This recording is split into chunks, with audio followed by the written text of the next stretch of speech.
ఓం శ్రీ గణేశాయ నమ. ఓం శ్రీ సరస్వతే నమ. మాతాపితృగురుదేవతాభ్యో నమ. శ్రీపాదవల్లభ నృసింహ సరస్వతి శ్రీ గురుదత్తాత్రేయాయ నమ.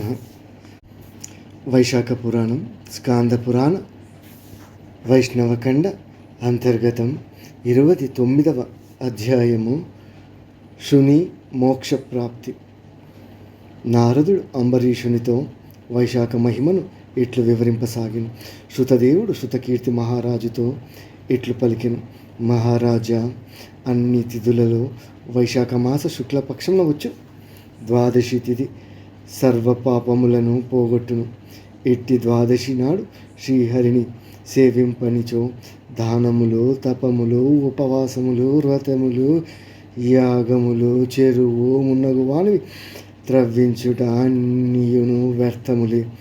ఈనాడు ప్రాతకాల స్నానం చేసినచో, అనగా వైశాఖమాస శుక్లపక్ష ద్వాదశి నాడు ప్రాతకాల నదీ స్నానం చేసినచో, గ్రహణ కాలంలో గంగా తీరంలో 1000 గోవులను దానమిచ్చిన పుణ్యం వచ్చును.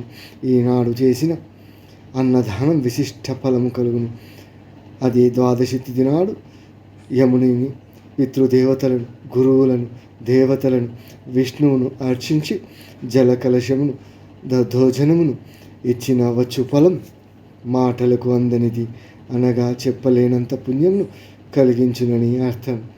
ఈనాడు అనగా ద్వాదశి తిథి నాడు సాలగ్రామ దానము, శ్రీహరిని పాలతో అభిషేకించుట, పంచామృతంతో అభిషేకం చేయించుట, పానకము ఇచ్చుట, దోసపండ్ల రసమును, చెరకు గడను, మామిడి పండును, ద్రాక్ష ఫలములను దానము చేయుట ప్రశస్తము, సర్వోత్తమ ఫలం దాహకము. ఇట్టి ద్వాదశి మహిమను వెల్లడించు కథను చెప్పెదను, సావధాన మనస్కుడై వినుడు. పూర్వం కాశ్మీర దేశంలో దేవవ్రతుడు అని బ్రాహ్మణుడు కలడు. వానికి మాలిని అను అందమైన కుమార్తె కలదు. అతడు ఆమెను సత్యశీలుడను వానికిచ్చి వివాహం చేశాను. సత్యశీలుడు తన భార్యకు మాలిని తన దేశంను కొనిపోయాను. అతడు మంచివాడే అయినను ఆమె అనినా పడదు, ఆమెకును అతడన్నా పడదు. ఈ విధముగా వారి దాంపత్యం పరస్పరానుకూలత లేకుండెను. మాలిని భర్తను వశీకరణ చేసుకుని ఉపాయం చెప్పుడని భర్తృపరిత్యులకు స్త్రీలను అడిగాను. వారును, మేము మా భర్తలను చేసిన దానిని చెప్పినట్లు చేయము, మాకి కలిగినట్లే నీకును ఫలితం కలుగునని మందు మాకులను వశీకరణగా ఇచ్చు యోగిని వివరములను చెప్పిరి. మాలినియో వారు చెప్పినట్లు ఆ యోగిని వద్దకు పోయి ధనమునిచ్చి తన భర్త తనకు వశమగునట్లు చేయమని అడిగాను. యోగినికి ధనము చేను తన చేతి ఉంగరమును ఇచ్చాను. యోగినియో ఆమెకు ఒక మంత్రమును ఉపదేశించాను. అన్ని ప్రాణులను స్వాధీనమయ్యేది చూర్ణమునిచ్చుచున్నాను, దీనిని నీ భర్తచే తినిపింపుము, ఈ యంత్రమును నీవు ధరింపుము, ఇందువలన నీ భర్త చెప్పినట్లు వినును అని చూర్ణమును అలాగే యంత్రమును ఇచ్చాను. మాలినియు సంతోషంతో ఇంటికి వచ్చాను. యోగిని చెప్పిన మంత్రమును అనుష్ఠించాను. చూర్ణమును భర్త చే తినిపించాను, యంత్రమును తాను కట్టుకున్నాను. ఆమె భర్తకు ఆ చూర్ణం తినుటచే వ్యాధి కలిగాను. మరికొన్ని దినములకు ఏమీను అనలేనివాడు, చేయలేనివాడు అయ్యను. దురాచారులకు ఆమె భర్త మరణించినచో తాను అలంకారములను విడవలసి వచ్చునని బాధపడాను. మరలా యోగిని వద్దనకు పోయాను. ఆమె ఇచ్చిన దానిని భర్త చే తినిపించను. వాని ఆరోగ్యం బాగుపడెను. కానీ ఆమె స్వేచ్ఛగా చరించుచు వీటిలతో కాలక్షేపం చేయుటచే ఆమెకు వ్యాధులు కలిగి పలు బాధలు పడి తుదకు మరణించెను. యమలోకమును చేరి పెక్కు చిత్ర విచిత్రములకు హింసలను అనుభవించెను. పలుమార్లు కుక్కగా జన్మించెను. కుక్క రూపమున్నను ఆమెకు వ్యాధులు తప్పలేదు.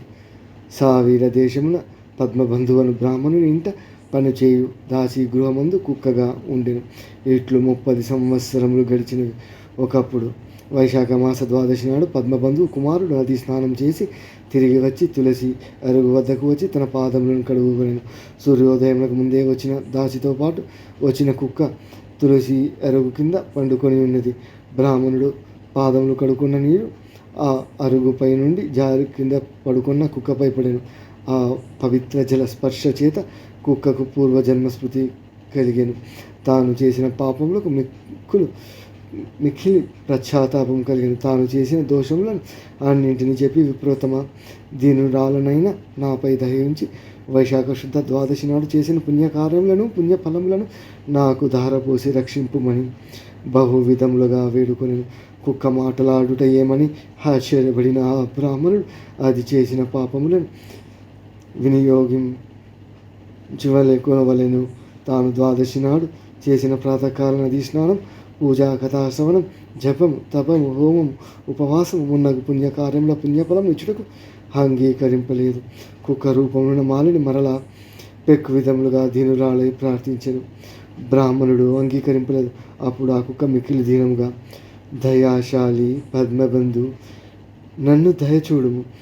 గృహస్థు తన పోషింపదగిన వారిని రక్షించుట ధర్మం. నీచులు అనగా దాసులు, కాకులు, కుక్కలు ఆ ఇంటిలో బలులను ఉచ్చిష్టములను తినుట చేత వానికి పోషములై రక్షింపదగి ఉన్నవి. కావున నేను నీకు పోషరాలను రక్షింపదగిన దానను.